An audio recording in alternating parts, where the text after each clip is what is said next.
When we see Islam in the news, it's usually tragic. We see bombings in the name of Allah, shootings in the name of Allah, stabbings in the name of Allah, vehicular attacks in the name of Allah, cartoon riots in the name of Allah, grooming gangs raping little girls in the name of Allah, female genital mutilations in the name of Allah, persecution of religious minorities in the name of Allah, and so on. Just a few minutes ago, I read that according to a Pentagon report, ISIS is regrouping in Iraq and is expected to regain territory this year. Almost as disheartening as the endless bloodshed produced by Islam is the deranged love affair between, on the one hand, Western politicians and journalists and educators and entertainers, and on the other hand, the twisted teachings of an illiterate 7th century Arabian warlord. But I'm here to tell you that the news about Islam isn't always bad. Every once in a while, there are some silver linings to dark clouds of death and dismemberment. NBC News posted an article titled, "Life Under ISIS Led These Muslims to Christianity." Since this is NBC News, the article is obviously going to remind us that it's only the extremist religion hijackers who are responsible for the atrocities carried out in the name of Allah. But let's read this anyway. 4 years have passed since the Islamic State group's fighters were run out of Kobani, a strategic city on the Syrian-Turkish border, but the militants' violent and extreme interpretation of Islam has left some questioning their faith. By the way, what NBC News calls the violent and extreme interpretation of Islam just so happens to be Muhammad's interpretation of Islam. So, this didn't start with ISIS. A new church is attracting converts. It is the first local Christian place of worship for decades. If ISIS represents Islam, I don't want to be a Muslim anymore, Farhad Jassim, 23, who attends the Church of the Brethren, told NBC News. Their God is not my God. Notice, ISIS is simply doing what Muhammad and his companions did. But most Muslims have never read about what Muhammad and his companions did. So when they think about Islam, they just think about what their parents and their imam told them to think about Islam. Suddenly, ISIS comes along, and these moderate Muslims see Muhammad's teachings lived out before them, and they're horrified. This isn't what mommy and daddy taught them. And when they see the true Islam in all its anti-glory, they want to leave it. They can't leave it when ISIS is around, but as soon as ISIS is pushed out of an area, these Muslims become ex-Muslims. Religious conversions are rare and taboo in Syria, with those who abandon Islam often ostracized by their families and communities. Even under the Syrian regime before the revolution, it was strictly forbidden to change religion from Islam to Christianity or the opposite, said Omar, 38, who serves as an administrator at the Protestant church. He asked for his last name not to be revealed for safety reasons. The church's priest declined to be interviewed. Changing your religion under ISIS wasn't even imaginable. ISIS would kill you immediately, he added. So would Muhammad and his companions, by the way.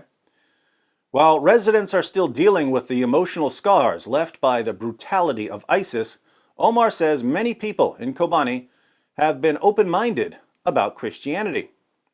After you've seen Muhammad's commands lived out by a group like ISIS, the marching orders for Christians in the New Testament start looking pretty good by comparison. What are the marching orders for Christians? Love the Lord your God with all your heart and with all your soul and with all your mind and with all your strength. Love your neighbor as yourself. Whoever slaps you on your right cheek, turn the other to him also. Love your enemies and pray for those who persecute you. Never pay back evil for evil to anyone. If possible, so far as it depends on you, be at peace with all men. If your enemy is hungry, feed him, and if he is thirsty, give him a drink. Let all that you do be done in love. Walk in love. Pursue peace with all men. Honor all people. That doesn't sound like ISIS. Most of the brothers here converted or come to church as a result of what ISIS did to them and to their families, he added. No one is forced to convert. Our weapon is the prayer, the spreading of spirit of love, brotherhood, and tolerance. Islamic leaders around the world have spoken against the extremists' ideology, accusing the ISIS militants of hijacking their religion.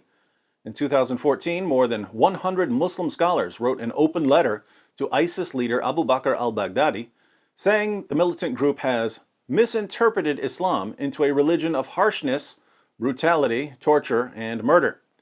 While they're at it, these Muslim scholars might as well write a letter to Muhammad and Abu Bakr and Umar and Uthman and Ali, since the first generation of Muslims were every bit as brutal as ISIS.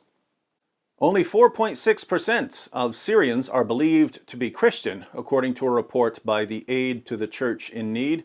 The Catholic charity estimates that 700,000 Christians have fled the country since the civil war erupted in 2011, an exodus that has halved their proportion of the population. Jassim, who works as a mechanic, converted to Christianity late last year. He says he was jailed by ISIS for 6 months in early 2016 after the militants discovered he didn't know the basics of Islam. He says he was tortured in ISIS captivity and forced to read the Quran. He was tortured and forced to read the Quran.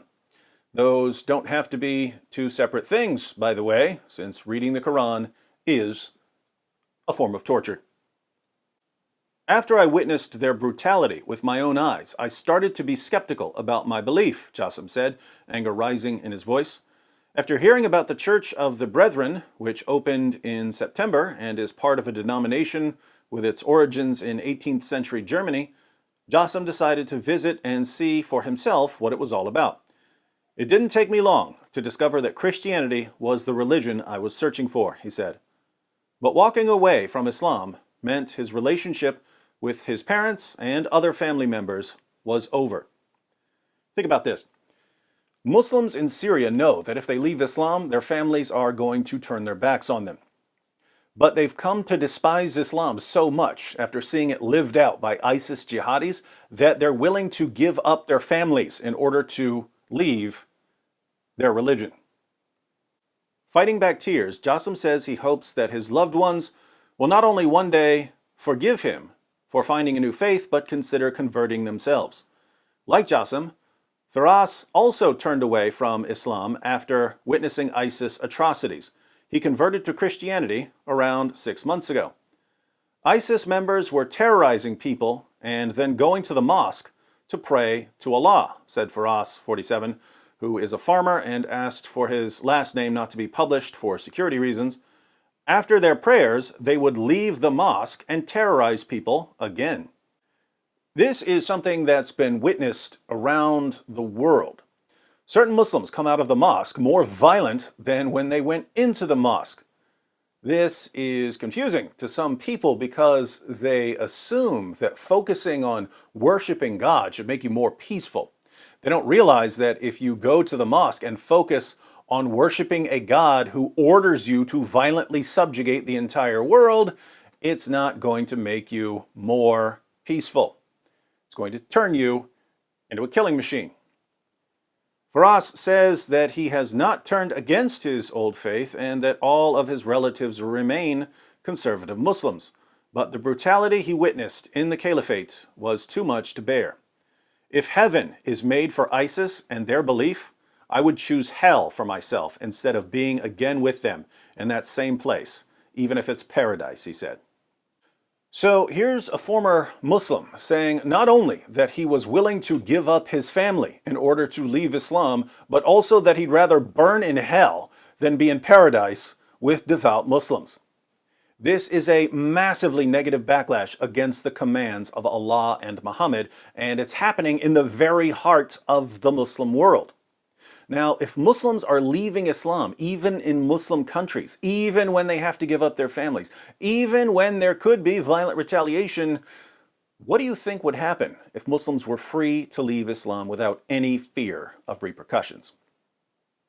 ISIS will eventually be defeated, but not before it sears a perfect image of Muhammad's teachings into the minds of generations of Muslims. And I, for one, can't wait to hear from all the future apostates who will not only leave Islam, but also dedicate their lives to refuting it. In the comments section, I'd like everyone to give me your prediction. Will Islam be consumed from the inside until it ultimately falls? Or will the high birth rates keep Islam expanding until it becomes the world's dominant religion?